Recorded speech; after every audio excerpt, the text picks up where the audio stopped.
In this final unit of child study, we are going to see the format of your child study report that you will be submitting to the university.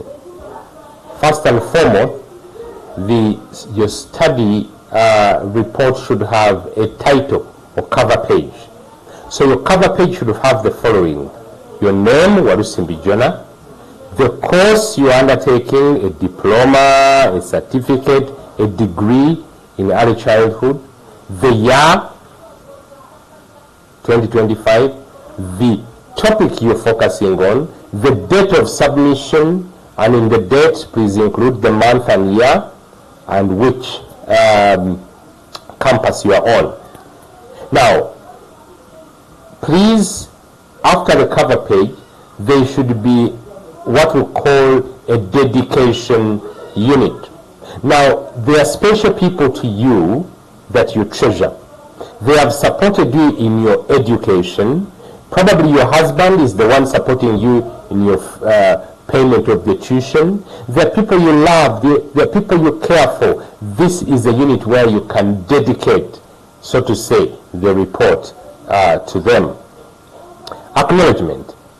There are outstanding personalities, organizations that played a role in your child study, for example, the family members that actually were always available to answer to be part of the interviews, to fill in the questionnaire. This is the time for you to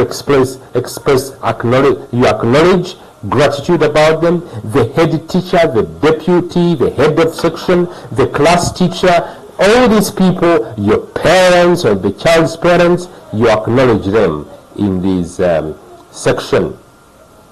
There is also a section we call the declaration.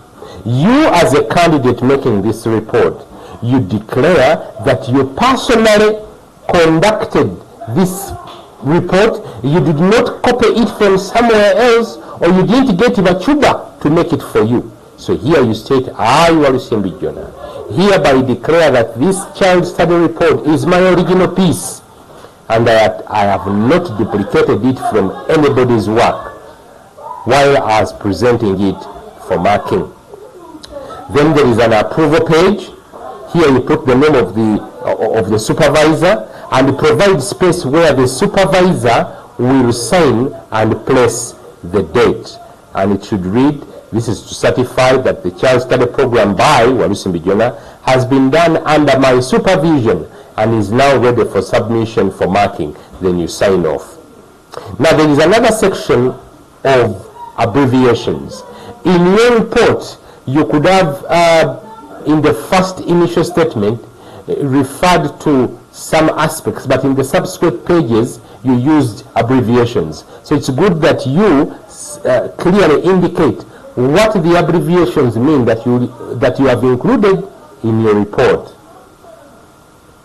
Then there is a table of contents. Now in the table of contents, you're making an outline of the contents by heading and indicating the page number.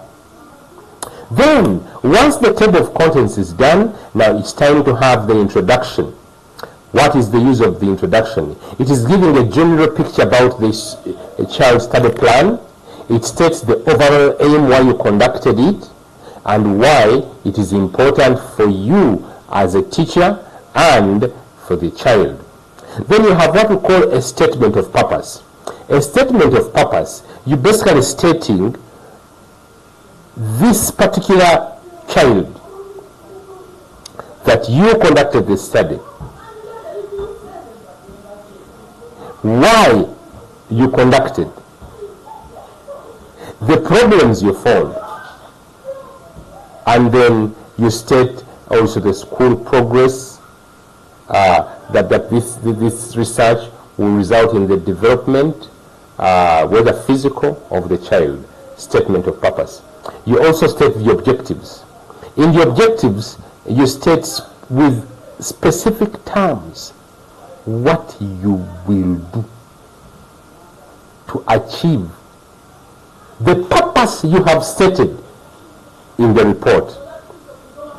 Then you have definition of key terms. There are key terms, then if you're going to use words like caregiver, when you're going to use the word like caretaker, you need to state borderman. You need to state what do you mean by these words.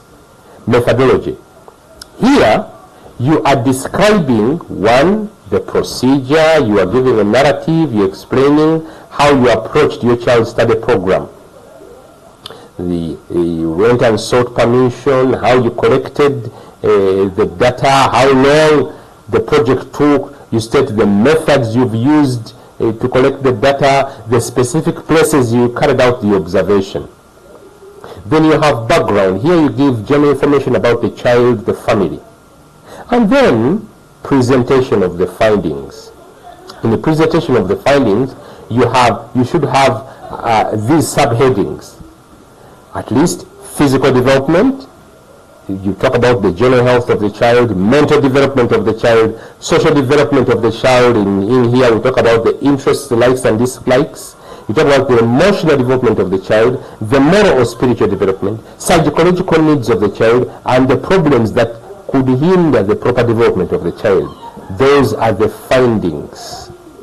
And then you have a section on conclusion and implications and recommendations. So, based on your observations, what is the conclusion? From the conclusion, suggest to various stakeholders, the parents, the school, what they could do to support the child in question. Please here do not generalize, be specific. And then have a section, a wind-up section, on reflection on the child study process.